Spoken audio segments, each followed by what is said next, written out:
Halo, selamat pagi teman-teman. Terima kasih untuk waktunya udah mau hadir di webinar pertama aku kali ini. Nih teman-teman aku yang udah join.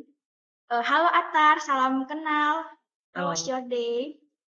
fine. Oke.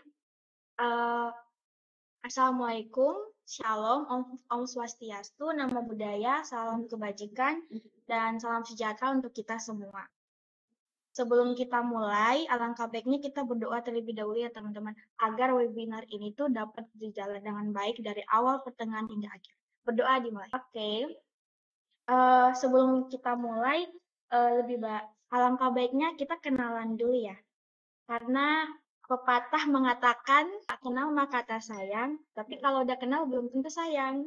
Kenalin, nama aku Sheila Marini Senaga dari Universitas Pembangunan Nasional Veteran Jakarta, Fakultas Teknik Jurusan Teknik Industri, Angkatan 2020. Sekarang aku sedang menjalani program magang di PT Rezeki Mekanik Indonesia atau Mekanik. Di sini dipercayakan dengan posisi Business Development dalam Project Cloud Bengkel. Tanpa berlama-lama, aku izin share screen ya teman. Topik webinar aku kali sukses membuat BM bisnis model Canva. Yang melatar belakangi bisnis development ini tuh harus membuat BMC terlebih dahulu sebelum melakukan tahap selanjutnya dalam proses perencanaan sebuah bisnis. Sebagai seorang bisnis development atau yang akan memulai bisnis perlu untuk mengetahui visi dan misi dari bisnis yang akan dijalankan, serta siapa target yang ingin dicapai. Namun, sebelum itu kita harus tahu dan membuat sebuah perencanaan untuk menjadi arahan atau langkah-langkah berikutnya. Bisnis model Canva guna untuk mempermudahkan seorang bisnis development dalam merancang sebuah project bisnis atau sebagai strategi awal untuk mengetahui arah bisnis yang akan dijalankan. Jadi, seorang bisnis development ini tuh seumpama dia sebagai leader dalam proyek tersebut. Kayak kita misalnya dalam organisasi, kan ada ketua, wakil, bendahara, sekretaris, sampai anggotanya. Nah, si business development ini tuh sebelum memulai perencanaan selanjutnya, alangkah baiknya dia buat dulu perencanaan awal atau strategi awal, yaitu BMC sendiri. Nah, dari BMC itu nanti bakal tahu nih keuntungan apa aja gitu. Terus yang mau ditawarin buat calon pelanggan apa aja gitu. Terus visi misinya yang mau dicapai itu apa gitu. Oke, next. Outline dari webinar aku kali ini, yang pertama, bisnis model Canva itu apa sih? Dan yang kedua, bagaimana cara membuat bisnis model Canva atau BMC dengan baik. Next, bisnis model Canva yaitu sebuah kerangka atau alur manajemen yang dibuat sebagai strategi awal sebelum memulai perencanaan bisnis selanjutnya. BMC ini dapat membantu seorang bisnis development atau seseorang yang ingin memulai bisnis dalam mengambil keputusan secara cepat dengan mempertimbangkan apakah bisnis tersebut untung atau tidak. Bisnis model Canva memiliki 9 elemen penting, di mana elemen tersebut sebagai pendukung untuk dapat menuju ke tahap berikutnya. Elemen tersebut adalah customer segment, value proposition, channel, customer relationship, revenue streams, key activities, key research, key partners, dan terakhir ada cost structure. Nah, 9 larangan diisi teman-teman. Jadi balik lagi, seorang business development harus memiliki kemampuan berpikir kritis, pandai mengamati, pandai menganalisa, dan pandai menyusun sebuah rancangan. Karena 9 elemen ini sebagai arahan untuk teman-teman yang lainnya melakukan proyek tersebut. Jadi misalnya aku kan seorang business development project aku. Teman aku ada seorang web programming, ada content creator, ada jadi dia mengamati tentang pemasaran. Nah, si business development ini tuh tidak hanya mengerjakan tentang laporan keuangan, membuat BMC, tapi dia juga membantu teman-teman yang lain untuk mensukseskan proyek tersebut. Jadi, seorang web programming juga membutuhkan arahan dari business development. Nah, misal nih, web programming itu ingin menambahkan sebuah fitur dalam web tersebut. Nah, si web programming ini akan menanyakan arahan dari business development yang udah dirancang oleh dia tersebut.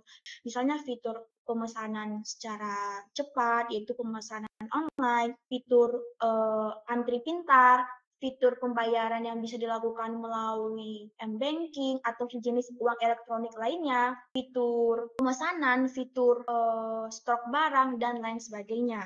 Kemudian untuk desain juga dibantu oleh business development. Apabila dalam proyek tersebut tidak memiliki anggota yang memiliki posisi sebagai desain, gitu teman-teman. Jadi sebenarnya business development ini tuh gitu loh teman-teman, bisa kerjakan ini, bisa juga kerjakan ini. Bisa bantu yang satu, bisa juga bantu yang lainnya. Gitu teman-teman. Oke, next. Untuk ini itu adalah sebuah template dari BMC itu sendiri. Jadi dengan menggunakan template di atas, kita dapat memvisualisasikan ide dan konsep bisnis kita dengan terstruktur, serta mendefinisikan setiap elemen dengan mudah. Terstruktur itu artinya secara baik dan benar, secara jelas. Jadi nggak bakunya itu asal-asalan atau sembarangan. Nah, sedangkan business development harus menyusun sebuah rancangan secara terstruktur, bertahap dan dengan baik, jelas, serta mudah dipahami oleh teman-teman kerjanya gitu. Untuk tahu lebih jauh bagaimana sih cara membuat poin-poin penting di dalam bisnis model Canva itu, di sini ada contoh bisnis model Canva yang udah aku buat sebagai bisnis development dalam project Cloud Bengkel. Itu Cloud Bengkel. Nah, Cloud Bengkel itu adalah sebuah project dari dokter mekanik dari tempat magang aku. Jadi Cloud Bengkel itu sebuah usaha bisnis yang bergerak dalam bidang otomotif. Nah, di mana Cloud Bengkel menawarkan 4, yaitu servis kendaraan, jual spare part, sewa bengkel, dan sewa alat bengkel. Oke, untuk menyusun bisnis model Canva, kita harus tahu dulu urutannya teman-teman. Jadi kita nggak bisa sembarangan kita isi poin kayak partners, kita lalu ke kayak activities, bukan begitu ya teman-teman. Yang harus kita value proposition. Nah, di dalam value proposition ini tuh adalah nilai atau tawaran apa yang dapat kita kasih kepada calon pelanggan atau calon konsumen. Nah, di sini pihak bengkel menawarkan standar harga bengkel di lingkup pasar. Yang kedua, sistem jaring bola. Yang ketiga, door-to-door service. Dan keempat, pemesanan via online. Serta yang terakhir, antri pintar. Nah, ini semua business development. Jadi penting, tawaran itu harus sesuai dengan keadaan ya teman-teman. Misal, kita mau buka bisnis, tapi kita buat harga itu kayak apa ya? Harganya itu tuh nggak sesuai sama yang di pasar. Nah, itu kan bisa jadi nggak menarik perhatian pelanggan.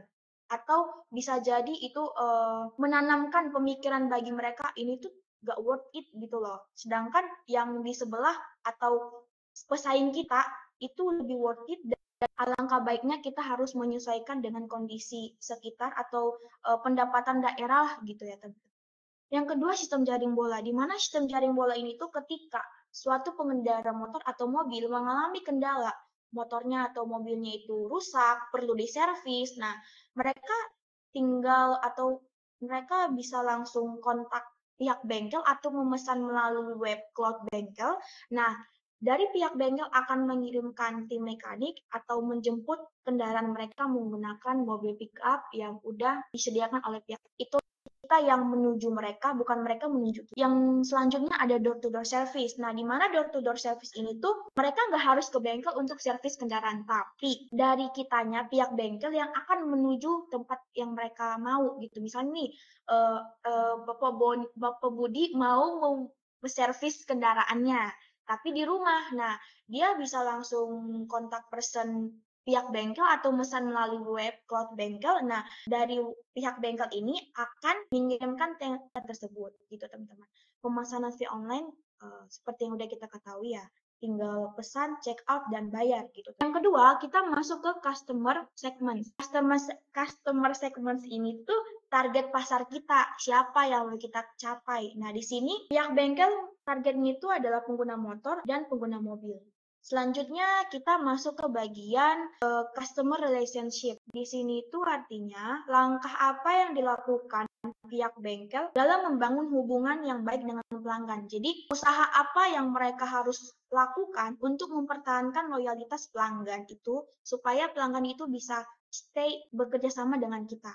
Yang pertama web dan social media, yang kedua komoditas, yang ketiga garansi, dan yang terakhir diskon atau flash sale pada jam tertentu. Nah, Dalam sosial media, kita juga harus bisa lebih bijak dan mengamati apa yang sering mereka kunjungi. Kayak misalnya nih, biasanya kan orang tua itu lebih suka nonton YouTube atau nonton story-story WA gitu. Nah, dari komunitas ini dengan mereka, ketika dia udah melakukan transaksi di bank A, kita bisa saranin mereka untuk melintasi nanti harga bertransaksi juga penting datang ke bengkel gitu. Kemudian ada flash sale tertentu. Ini tuh flash sale tertentu teman-teman pasti biasa kan belanja di Shopee, kayak belanja barang gitu. Nah, jadi pihak bengkel menawarkan flash sale pada jam tertentu untuk masyarakat atau calon pelanggan yang ingin membeli spare part untuk kebutuhan. Selanjutnya kita ke bagian channel. Nah, channel ini bagaimana cara menyampaikan value tadi, value proposition ini kepada konsumen supaya konsumen pada tahu nih nggak miskomunikasi gitu loh. Yang pertama bisa langsung datang ke bengkel tersebut, ke website cloud bengkel. Yang ketiga tempat door server pamflet iklannya itu bagi itu secara kompetitif yang dapat menghasilkan value pihak bengkel terus memiliki manajemen bengkel. Yang kedua, latihan mesin bengkel baik maupun online. Nah, di mana pelatihan guna untuk membangun personal branding ke bengkel tersebut. Selanjutnya kita masuk ke partners, di mana key partners ini tuh partners yang bisa diajak kerjasama teman-teman. Karena kan kalau kita mungkin sendiri, kita orang yang bisa bantu kita meningkatkan omset penjualan kita. Kita butuh sebuah komunitas lah, simpelnya gitu, supaya bisnis kita ini tuh nggak hanya diketahui oleh lingkungan sekitar kita, lingkungan kecil, tapi bisa diketahui oleh lingkungan lebih luas lagi, teman-teman. Nah, untuk partner yang diajak kerjasama oleh pihak cloud bengkel, yang pertama ada pemerintah, yang kedua supplier, yang ketiga dokter mekanik Indonesia, yang keempat pengusaha minuman atau makanan ringan. Dan kenapa di sini pengusaha minuman atau makanan minum atau makanan ringan diajak kerjasama? Karena balik lagi, tawaran yang ditawarkan oleh pihak bengkel itu kan ada sistem jaring bola. Nah, dalam sistem jaring bola kan butuh transportasi nih untuk mengangkut barang mereka. Jadi, bukan itu sih guys. Dalam bengkel kan biasanya ada tempat tunggu. Ya, sorry teman-teman. Dalam bengkel itu kan biasanya ada tempat tunggu. Di tempat tunggu itu kan supaya konsumen atau pelanggan itu bisa nyaman, terus nggak merasa di pihak bengkel menawarkan wifi supaya mereka nggak bosen kan, terus minuman supaya mereka juga nggak kehausan gitu. Kemudian kita masuk ke cost structure. Di sini tuh cost structure adalah faktor yang menghasilkan keuntungan atau pembentuk biaya yang harus dikeluarkan. Jadi dalam sebuah bisnis kan ada output, ada input. Yang pertama tenaga kerja atau payroll. Ya, bengkel kan nggak mungkin dong nggak bayar tim. Yang kedua suku cadang atau spare part. Karena balik lagi pihak bengkel itu menjual spare part, jadi kita juga harus beli spare part atau menjalin kerjasama nih dengan vendor spare part yang bagus dan berkualitas. Yang ketiga perlengkapan bengkel dan teknologi, dan yang terakhir transportasi. Sebelum masuk ke key partner, kita masuk ke key research dulu ya teman-teman. Nah, di dalam key research ini tuh pihak bengkel, maka ada dua, tim mekanik, kelengkapan bengkel atau item dan teknologi. Lalu masuk ke cost structure, dan terakhir itu adalah revenue stream. Mana revenue stream itu tuh bagaimana cara value atau nilai yang ditawarkan bisa menghasilkan uang. Nah, pihak bengkel menawarkan servis secara berkala atau berlangganan, penjualan spare part, sewa bengkel, sewa alat bengkel, pelatihan mesin bengkel atau mekanik, atau webinar oleh dokter mekanik. Sebenarnya dokter mekanik sama cloud bengkel itu kerjasama. Jadi, cloud bengkel juga membantu promosiin pelatihan mereka, begitu juga sebaliknya. Next, nah gimana sih tips membuat BMC yang baik dan benar itu? Yang pertama, kita harus mempelajari kompetitor atau pesaing kita, teman-teman. Yang kedua, sesuaikan dengan urutan elemen. Yang ketiga, hubungkan setiap elemennya. Yang keempat, fokus pada kondisi. Penting banget kita melakukan review sebelum kita pastikan BMC ini itu dipakai sebagai strategi awal kita, teman-teman. Karena sesuatu hal yang kita rencanakan tanpa kita review atau tanpa kita ulas kembali, itu akan berdampak pada hasilnya. Bisa jadi tujuan kita itu nanti jadi nggak bisa kita capai pada akhirnya, atau kita tiba-tiba stuck nih di tengah perjalanan gitu. Nah, bisnis model Canva tidaklah panjang, melainkan singkat, padat, dan jelas. Namun, akan mempermudah pada saat membuat bisnis plan atau rencana berikut. Gimana sih BMC dapat dibuat? Tenang teman-teman, BMC itu dapat dibuat di Canva, Microsoft Visio, Microsoft Word, dan Microsoft lainnya. BMC dapat dibuat di Canva. Contohnya aku buatnya itu tadi di Canva ya. Karena kebetulan di Canva itu lengkap banget dengan template-template teman-teman. Ada template buat poster, buat yang lainnya, dan BMC. Nah, untuk ke Canva dan klik di menu pencarian bisnis model Canva, maka akan muncul berbagai macam template mulai dari warna, tampilan yang menarik sesuai kebutuhan Anda semuanya. So, is BMC different from a business plan? Yes, BMC itu sangat berbeda dengan business plan. Kenapa?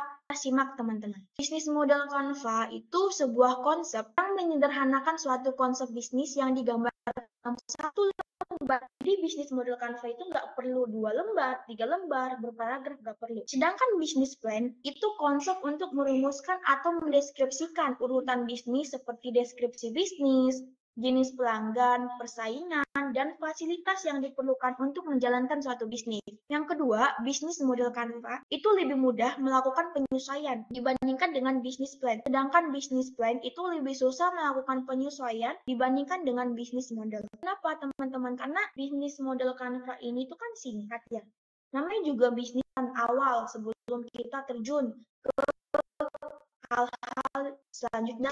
Dari kata plan, rencana. Rencana kan nggak mungkin singkat kan teman-teman. Rencana itu bisa kita bisa pakai rencana A, rencana B gitu kan.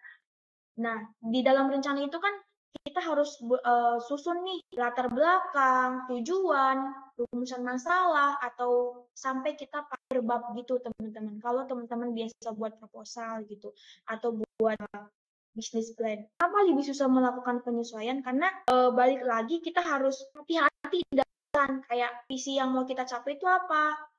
Terus kalau misalnya nih visinya ini, rumusan masalahnya yang cocok apa gitu. Ini kan agak ribet ya. Cuman dalam melakukan bisnis, apalagi untuk seorang bisnis development, setelah membuat bisnis model Canva, dia juga harus membuat bisnis plan.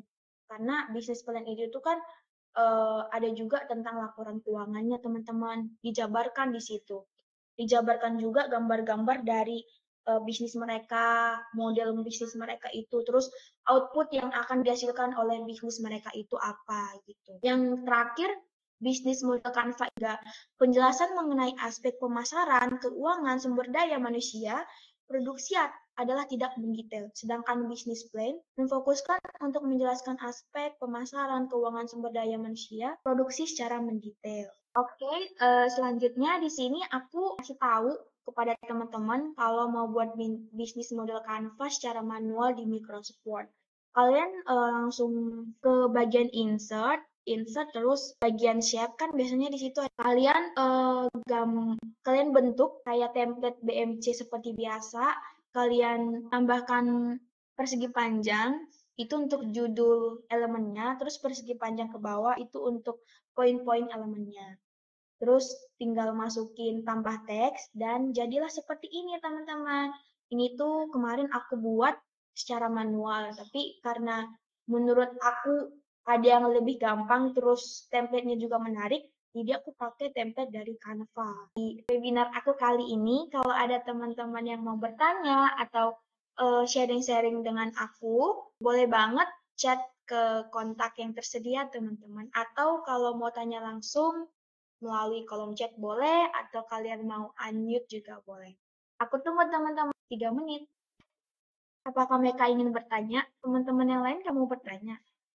Buat yang mau bertanya, boleh banget chat di kolom chat ya teman-teman.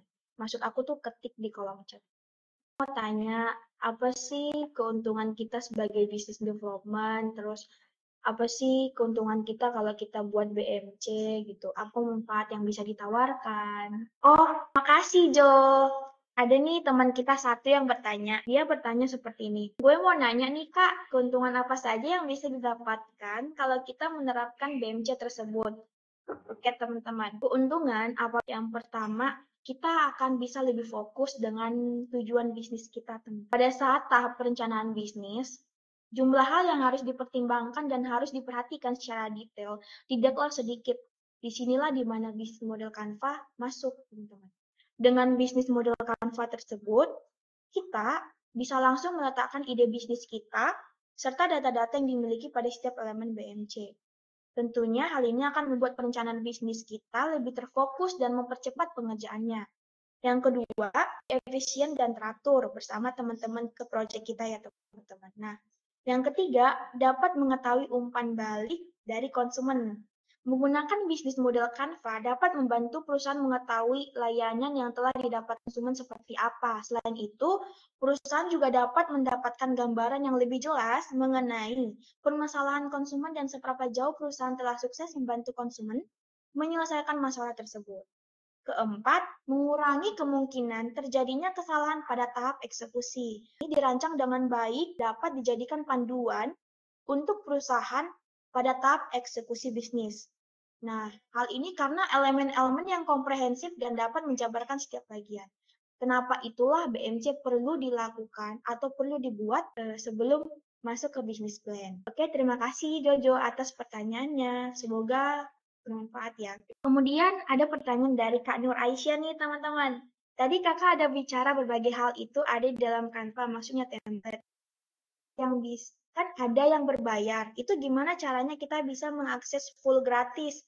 Dan untuk memulai desain, gimana caranya untuk publik tahu desain kita? Thank you, Kak. Oke. Di sini itu karena aku pakai Canva Premium, jujur kan Canva itu tuh ada yang premium, ada yang gratis ya teman-teman. Jadi kalau kita pakai gratis, nggak semuanya bisa kita akses. Nah, kita bisa, maybe kita bisa beli melalui Shopee atau sejenis e-commerce lainnya. Mau beli Canva Premium itu nggak terlalu mahal teman-teman. Masa kita bisa beli Netflix Premium daripada kita berpikir panjang untuk beli Canva Premium. Sedangkan Canva Premium itu lebih prioritas nggak sih daripada Netflix Premium. Gitu teman-teman. Nah, bagaimana cara memulai desain supaya publik tahu nih desain kita? Tuh. Cara memulainya itu mungkin ini ya teman-teman. Tapi nggak mungkin sih. Kalau dari aku saranin begitu. Misal nih kamu mau buat desain poster, kan udah banyak ya template-template tersedia. Nah, kamu mulai dulu, tapi usahakan jangan copy paste ya teman-teman. Jadi murni itu dari desain kamu, dari konsep kamu, mulai dari warnanya atau mulai dari gambar atau desain-desainnya lah gitu. Nah, ketika kamu udah buat tuh ya, terus kamu bisa share ke sosial media kamu gitu melalui IG atau WhatsApp gitu. Sedikit demi sedikit atau secara bertahap tidak memungkinkan desain kamu itu tidak diketahui oleh teman-teman kamu gitu. Jadi kita mulai dari hal kecil aja dulu teman-teman, baru ke hal yang besar. Oke, terima kasih buat Nur Aisyah atas pertanyaannya. Selanjutnya ada pertanyaan dari Kak Puan Abida nih. Ini Puan Abida adiknya Puan Maharani ya? Kok Puan Maharani sih? Adiknya Bu Puan Maharani kah? Izin bertanya Kak, gimana caranya kita bisa menghasilkan pendapatan dari jangan kayak gitu teman-teman. Cara menghasilkan pendapatan dari Canva itu gimana ya? Jujur aku belum pernah sih coba teman-teman. Tapi kalau gitu ya balik lagi kalian buat desain semenarik mungkin, terus kalian posting di Canva tersebut. Nah, kan biasanya kalau misalnya kalian mau cari duit maksudnya secara cepat dari online dengan desain-desain kita, itu ada sebuah web ya kalau nggak salah. Ya, tapi aku lupa webnya, maaf ya teman-teman. Jadi kalian posting tuh desain kalian atau kalian posting gambar kalian. Nah, kalau teman kalian itu ada like sebanyak 50 orang, terus pengikut kalian juga lebih dari 1.000 gitu, ya kalian bisa dapat pendapatan sama kayak TikTokers. Kan jadi TikTokers itu nggak gampang kan gitu. Contoh halnya seperti itu teman-teman. Oke, selanjutnya pertanyaan dari Jahri Cahaya Ramadan. Tapi sebelumnya aku terima kasih banget ya buat Puan udah bertanya. Apa saja contoh bisnis yang sukses karena memiliki bisnis model Canva yang baik, Kak? Contoh bisnis yang sukses itu yang bisnis ya teman-teman ya, kayak penjualan. Perlu penawaran, perlu strategi pemasaran kan teman-teman. Nah, di dalam tuh kayak itu kan dipakai untuk biasa supaya kita itu bisa mensukseskan bisnis kita gunakan cara pemasaran yang menarik kan teman-teman. Kayak kita desain nih posternya semenarik mungkin, tambahkan fitur-fitur yang lucu-lucu atau sesuaikan warna, jangan terlalu gelap, jangan terlalu terang gitu. Sesuaikan transparansinya, tulisannya harus bisa dibaca dengan jelas, jangan numpuk di dalam satu poster gitu loh teman-teman. Jadi mau ngedesain itu tuh ya jangan terlalu berlebihan gitu. Jadi kalau bisa pas gitu loh. Warnanya pas, semuanya pas. Terus peletakannya itu juga penting ya teman-teman diperhatikan. Peletakan setiap elemen-elemennya kan biasanya di Canva itu ada elemen mau itu rectangle, segitiga atau gambar-gambar lainnya. Gitu. Apakah sudah menjawab? Aku harap sudah ya teman-teman. Oke. Sekian dari aku kali ini. Jangan lupa stay tune terus ya teman-teman karena bakal dengar aku yang kedua. Nanti akan ada info dari aku lagi. Terima kasih buat teman-teman yang lainnya. Sehat selalu. See you. Salam ya semua. Dadah.